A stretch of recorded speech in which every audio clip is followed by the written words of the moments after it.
Hello everyone, hope you are doing well and high in spirits. Dharma Kshetra पर आपका स्वागत है। आज हम office of vice president revise करने जा रहे हैं एंड टाइम टू टाइम जहां भी रिक्वायरमेंट होगी हम इसको कंपैरेटिव टोन में देखेंगे। That is we will keep comparing this office to the office of president whenever it is required. So broadly 4 pillars हैं: election, qualification, oath conditions, term and vacancy and power and functions. So in 4 pillars पे हम office of vice president discuss करेंगे and I can guarantee you, I can assure you कि अगर आपको ये topic ये जो भी ऑफिस है इससे रिलेटेड कोई भी डाउट हो इस क्लास के बाद, if you follow this class and the series, your entire polity will be sorted and इस क्लास के बाद वाइस प्रेसिडेंट सॉर्टेड होगा।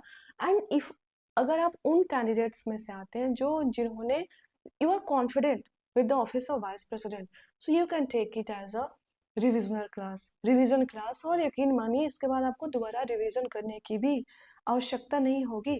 तो चलिए इसी टोन पे क्लास स्टार्ट करते हैं। The first thing you should remember that Indian vice president की ऑफिस जो है वो कहाँ से बोरो की गई है? It has been borrowed from America. पहली बात याद रखेंगे आप। दूसरी बात कि इंडिया में जो हाईएस्ट ऑफिस है वो प्रेसिडेंट की ऑफिस है एंड आफ्टर दैट जो सेकेंड हाईएस्ट ऑफिस आती है वो वाइस प्रेसिडेंट की आती है। तो याद रखेंगे कि office of vice president is second highest office. And so if you see the table of presidents, इसमें सबसे पहली priority, the first position has been accorded to the president and after that the second position has been accorded to the vice president.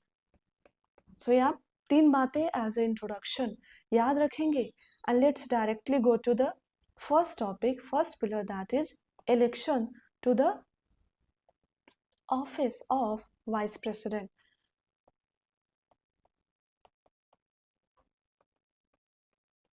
Okay, so if you see, the election to the office of vice president is done indirectly. Indirect election होता है as similar to office of president, and ये indirect election के लिए एक electoral college constitute की जाती है और इलेक्टोरल कॉलेज मिलके indirect election करता है। Our duty is to know the composition of this electoral college. So you should remember कि election to the office of vice president is an exclusive affair of parliament. Parliament का ये exclusive affair है। What does it mean कि इस electoral college में यानी vice president के office के लिए अगर इलेक्शन होना है तो ऑल मेंबर्स ऑफ पार्लियामेंट जो है पार्टिसिपेट करते हैं while electing vice president for the country. It is exclusive affair means कि सिर्फ और सिर्फ, एक्सक्लूसिव मीन्स सिर्फ और सिर्फ parliament. And when it come to parliament, parliament means both the houses, Lok Sabha and Rajya Sabha. So all members of parliament constitute the electoral college and they elect vice president indirectly. ये आप याद रखेंगे। Now you have to see difference. What is the difference between election to the office of president and election to the office of vice president? ये हमें देखना है। So you should remember, जैसा हमने अभी डिस्कस किया कि election to the office of president vice president is an exclusive affair of parliament. Parliament का एक्सक्लूसिव अफेयर है वाइस प्रेसिडेंट का election, but when it comes to election to the office of president, it is not a exclusive affair of parliament. Why? We will see. Because in election of president, elected members of both houses of parliament, that is Lok Sabha and Rajya Sabha, participates. In addition to it, elected members of state legislative assembly and elected members of UTs with legislature also participate. So this is the composition of electoral college for the election to the office of president, and that is why it is said that it is election to the office of president is not an exclusive affair of the parliament, but when it comes to the election, to the office of vice president, we discussed that it is an exclusive affair of the parliament. That is,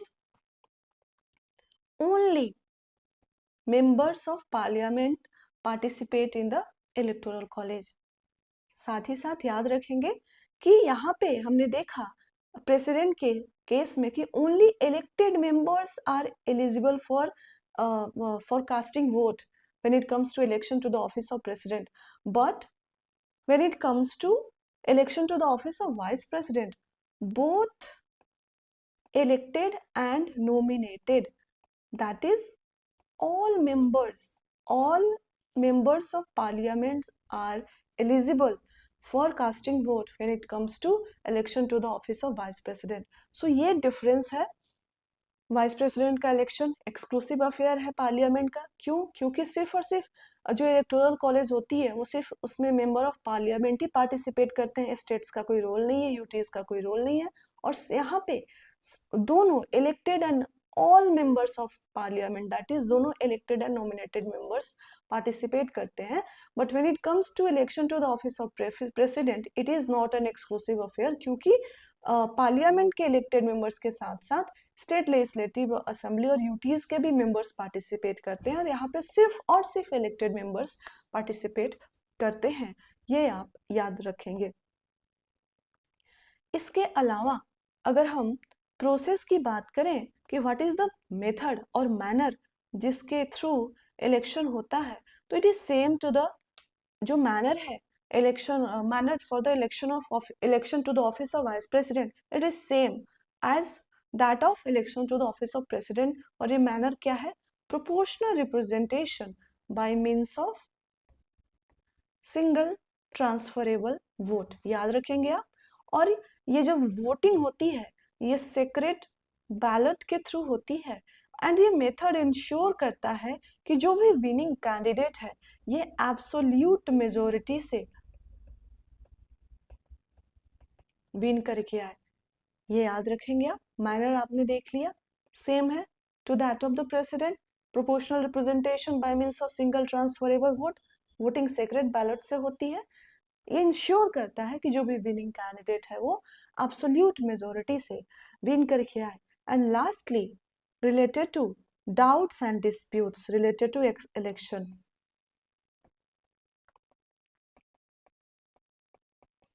Doubts and disputes related to the election to the office of vice president.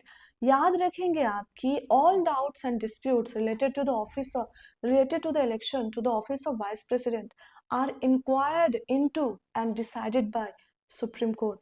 Supreme Court सिर्फ और सिर्फ Supreme Court ही करेगी. and the decision of the Supreme Court is final. जो भी doubts and disputes हैं vice president के election से related, वो कौन इंक्वायर करेगी? सुप्रीम कोर्ट ही करेगी. डिसाइड कौन करेगी? सुप्रीम कोर्ट करेगी. और सुप्रीम कोर्ट की जो भी वर्डिक्ट होगी, जो भी डिसीजन होगी, वो फाइनल होगी.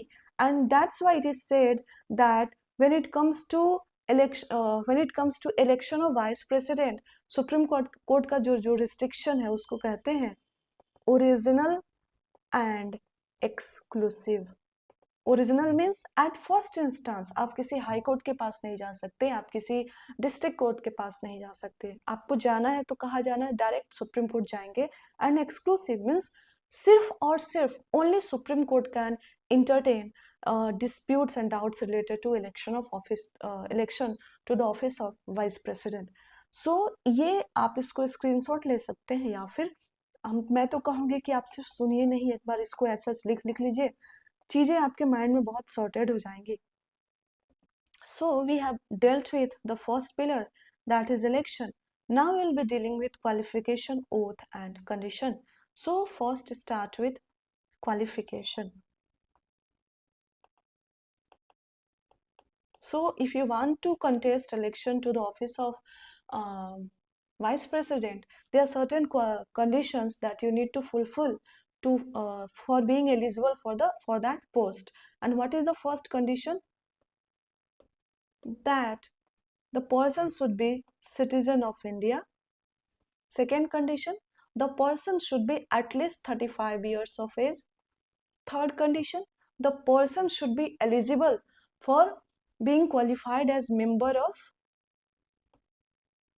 Rajya Sabha, and fourth condition that the person should not hold any office of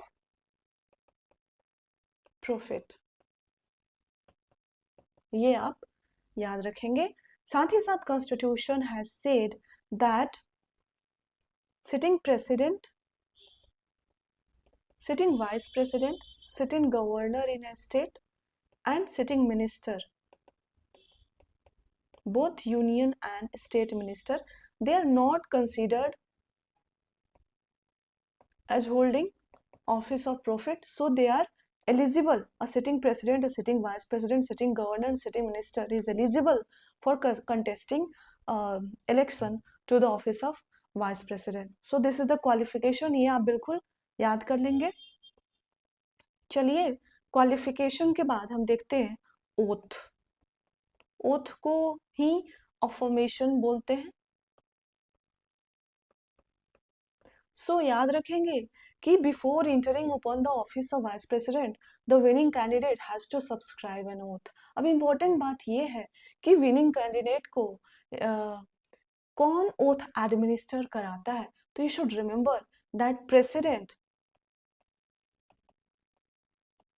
president administers the oath to the office to the vice president, and अगर president in person ना present हो तो he can delegate this task to another person. So oath can be administered by either president or any other person appointed by president. So president खुद in person जाकर के oath administer करा सकते हैं office the winning candidate है उसको, या फिर he can delegate this task to some other person.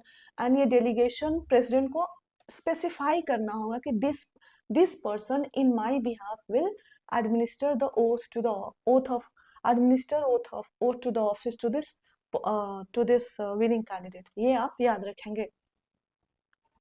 जो लास्ट बचता है वो है conditions to the office. So let's see what are the conditions. So condition सिर्फ दो ही है. पहला तो ये है कि office that person should not hold any office of profit, and secondly the constitution says कि that person should not be a member of parliament और स्टेट लेजिस्लेचर. वो पर्सन जो भी इलेक्ट होके आया है एज अ वाइस प्रेसिडेंट वो मेंबर ऑफ पार्लियामेंट यानी दोनों हाउसेस या फिर स्टेट लेजिस्लेचर का मेंबर नहीं होना चाहिए. अब अगर कोई सिटिंग मेंबर ऑफ पार्लियामेंट या sitting member of state legislature contest करता है इलेक्शन और जीत जाता है तो उसमें उसके लिए भी constitution has made a provision that जिस डेट से वो पर्सन ऑफिस में इंटर होता है उस डेट से ये माना जाएगा कि ही और she has vacated his seat in the parliament और स्टेट लेजिस्लेचर. सो ये दो चीजें आप याद रखेंगे और इसका आप स्क्रीनशॉट ले सकते हैं या फिर इसको नोट डाउन कर लीजिए. इसी को मुझे नहीं लगता कि आपको फिर रिवाइज करने की आवश्यकता पड़ेगी. So we have done with second pillar, oath, qualification, oath and conditions. Now we are going to term and vacancy. So let's come to the term of office. So when it comes to normal term to the office of vice president, so it is 5 years. Up to 5 years, this is 5 years. From the date on which he or she enters the office. So this is normal term, 5 years. Before this 5 years, that person, the vice president, can resign, and the vice president writes resignation to the president. याद रखेंगे आप. And president write resignation to the vice president. तो ये आपस में ही देख लेते हैं रेजिग्नेशन का मसला. तो रेजिग्नेशन हो गया. Again, before completion of this 5 year, the vice president can be removed, and removal के लिए आप याद रखेंगे कि in the previous class when we are discussing president, president के रिमूवल के लिए फॉर्मल इम्पीचमेंट रिक्वायर्ड होती है, but for the removal of vice president no formal impeachment is required. ठीक है, फॉर्मल इम्पीचमेंट की रिक्वायरमेंट नहीं होती है। करना क्या होता है दैट फर्स्टली जो vice president, sitting vice president है, उनको 14 डेज का प्रायर नोटिस देना होगा, and then after giving 14 days का prior notice removal resolution would be introduced in the Rajya Sabha only. और ये प्रीरोगेटिव है राज्यसभा का कि वाइस प्रेसिडेंट के रिमूवल के लिए जो रिजोल्यूशन होगी वो राज्यसभा में ही इंट्रोड्यूस होगी। ये आपको याद रखना है that the resolution for the removal of vice president can only be introduced in the Rajya Sabha and not in the Lok Sabha. So firstly 14 days का prior notice वाइस प्रेसिडेंट को देना है, and देनली the removal resolution will be introduced only in the Rajya Sabha, and Rajya Sabha has to pass it with effective majority. कौन सी majority? Effective majority. What is meant bye effective majority? Majority of then members present, जितने present members हैं उनकी majority, ये होती है effective majority. So you should remember कि राज्यसभा में जो मेजोरिटी रिक्वायर्ड है that is effective majority. And एक बार राज्यसभा से ये बिल पास, रिजोल्यूशन पास हो गई, अब ये रिजोल्यूशन ट्रांसलेट होगी लोकसभा में, एंड लोकसभा को सिंपली इस पे एग्री करना है, that is it requires simple majority. And एक बार ये रिजोल्यूशन दोनों हाउसेस से पास हो जाती है, then vice president stands removed. और याद रखेंगे कि देयर इज नो ग्राउंड, कोई ग्राउंड मेंशन नहीं है। जैसे for the removal of president उसके लिए तो formal impeachment was required, and but there is a ground mentioned when it comes to removal of the president, that is what? violation of the constitution, though the term violation is not defined, violation of constitution is not defined, but still एक charge लगाना पड़ता है president के ऊपर, और उस charge के लिए सर्टेन सपोर्टर्स चाहिए, राइट? तभी प्रिजाइडिंग ऑफिसर्स जो जिस भी हाउस के होंगे वो एक्सेप्ट करेंगे उस चार्ज को, अदरवाइज वो चार्ज ही एक्सेप्ट नहीं होगा। लेकिन when it comes to removal of vice president, do remember that there is no ground specified in the constitution for the removal of vice president. So this is all about term. And again the last thing that I was missing, that vice president can be in office beyond his normal term of 5 years until his successor assumes charge. So normal term of 5 years के beyond भी vice president can continue in office until his successor assumes charge. So this is all about term, removal, resignation, ये आपने देख लिया, process देख लिया. Now we are going to discuss the next thing, vacancy. So let's go to how vacancy is created in the office of vice president and what are its repercussions. So when it comes to vacancy in the office of vice president, it can be created by 5 ways. Firstly, when due to expiry of term, firstly ये 5 साल हमने यहाँ पे देखा ये expire हो गया, that is expiry of term. Secondly, due to his resignation, vice president can resign after writing to the president. Thirdly, removal without, इसके लिए कोई फॉर्मल इम्पीचमेंट की आवश्यकता नहीं होती है. Fourthly, if sitting vice president dies in the office, that is death. And fifthly, otherwise means that हमने देखा कि सुप्रीम जो भी डाउट्स एंड डिस्प्यूट्स हैं related to the election to the office of vice president will be inquired by supreme court. यानी आपको अगर supreme court ने वाइस प्रेसिडेंट के इलेक्शन को ही वॉइड डिक्लेयर कर दिया, तो in that case there will be a situation of vacancy.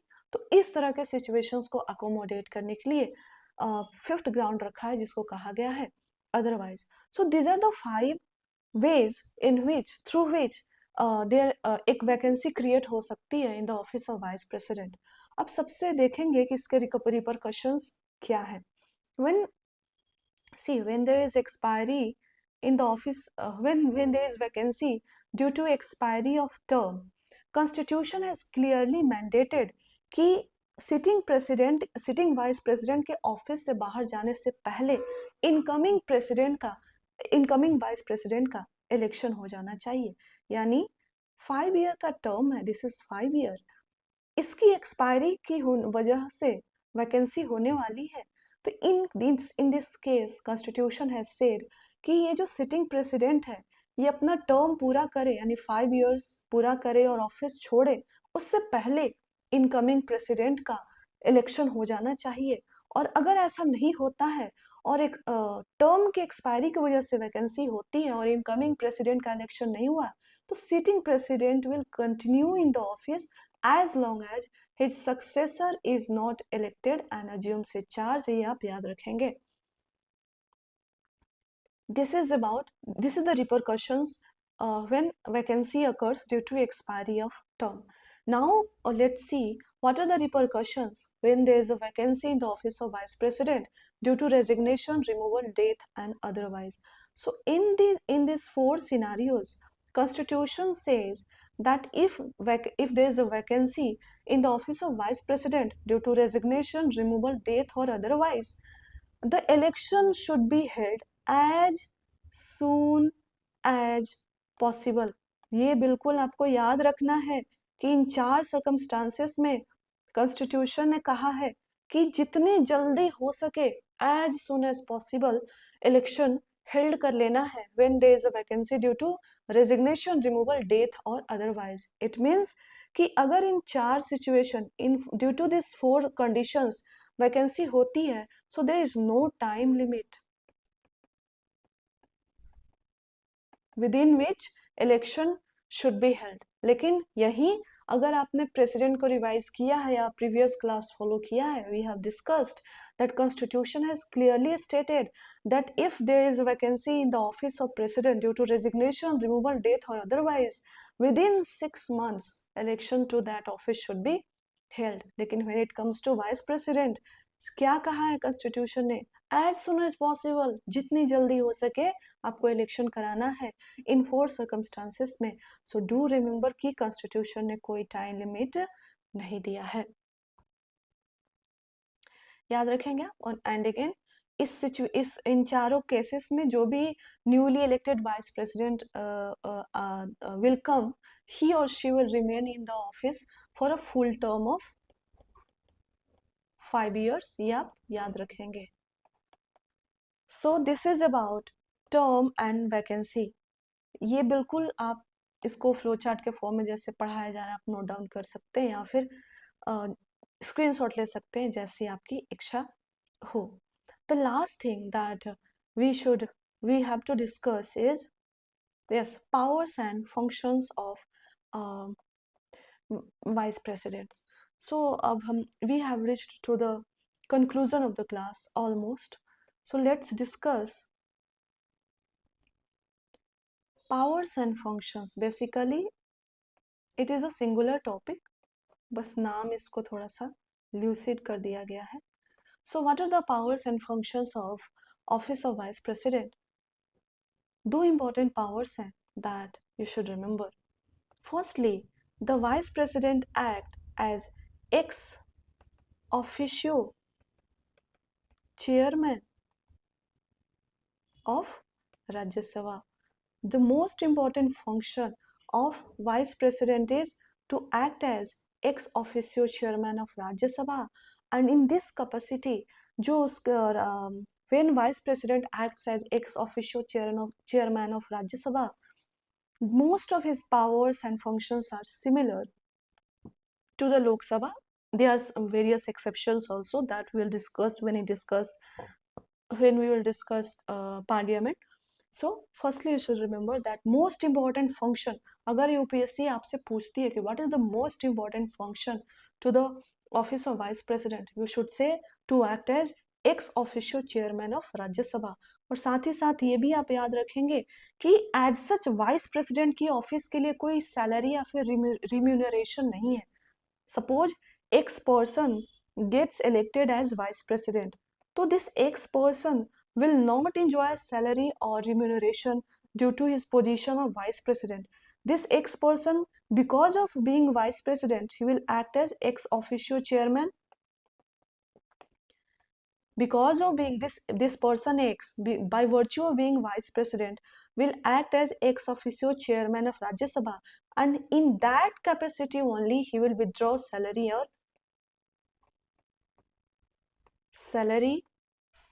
और अलाउंसेस। तो याद रखेंगे आप कि just merely you are being elected और appointed to the office of vice president, vice president की अपनी कोई सैलरी नहीं होती है।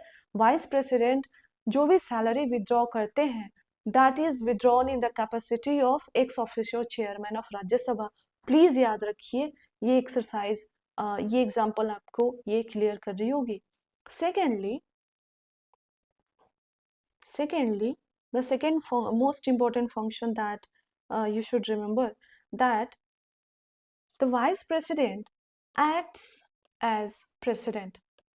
हमने देखा था when we discussed president, अगर आपको ये क्लैरिटी नहीं है तो इस क्लास के पास प्लीज गो, 2 पार्ट्स में हमने प्रेसिडेंट को डिस्कस किया है, but that is very holistic, आप स्पीड बढ़ा कर देख लीजिएगा। And so there are situations when vice president can act as president, and ये कौन से सिचुएशंस हैं? जब whenever there is a vacancy in presidential office, vacancy हो प्रेसिडेंशियल ऑफिस में due to resignation, removal, that is impeachment of president, death of president, and otherwise here otherwise includes all the possible situations by virtue of which there can be a vacancy in the office of president.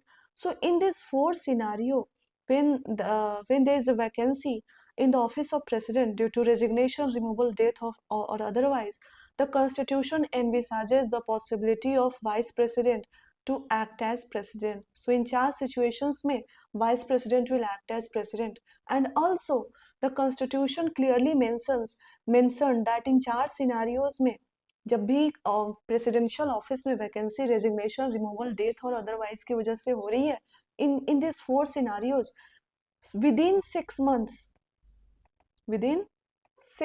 months from the date of vacancy, जिस दिन vacancy हुई है उसके 6 महीने के अंदर election हो जाना चाहिए to the office of president.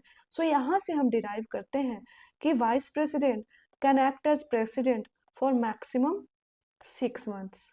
अब आपको समझ में आ रहा है कि क्यों वाइस प्रेसिडेंट मैक्सिमम 6 मंथ्स के लिए ही एज अ प्रेसिडेंट एक्ट कर सकता है, क्योंकि these are 4 scenarios जिनमें vice president can act as president, and simultaneously the constitution ने टाइम लिमिट भी प्रिस्क्राइब कर दिया है कि विद इन 6 मंथ्स इस सिनेरियो में इलेक्शन हो जाना चाहिए। तो maximum period for which vice president can act as president is 6 month, याद रखेंगे आप। Again whenever vice president is acting as president in these 4 scenarios, so the vice president do not discharge this function. That is, whenever vice president is acting as president, the vice president do not act as ex officio chairman of Rajya Sabha. In that case, जो deputy chairman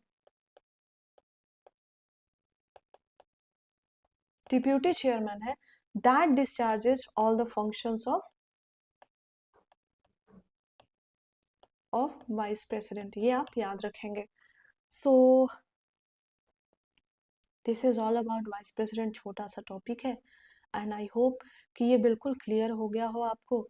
हमने election देखा, इस page पे election sorted किया, qualification oath and affirmation देखा, yes qualification oath and affirmation देखा, इसके बाद टर्म एंड वैकेंसी देखी, and lastly power and function देखा.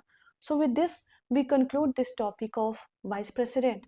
इसके बाद we will be discussing governor and then we will shift to prime minister, chief minister. Simultaneously these classes will come, and एक तो order में ये चलती रहेंगी. मोस्ट इंपॉर्टेंट जो जो क्लासेस, जो जो टॉपिक्स है, फॉर एग्जांपल मुझे जल्दी से जल्दी आपके लिए जुडिशरी यानी सुप्रीम कोर्ट हाई कोर्ट का लाना है. पार्लियामेंट के तो 3-4 क्लासेस, यू नो 3 तो क्लासेस बेयर मिनिमम लगेंगे, राइट. बट वो ऐसा वैसा एक्सरसाइज हो जाएगा कि उसके बाद आप बिल्कुल कंफर्टेबली सो सकते हैं.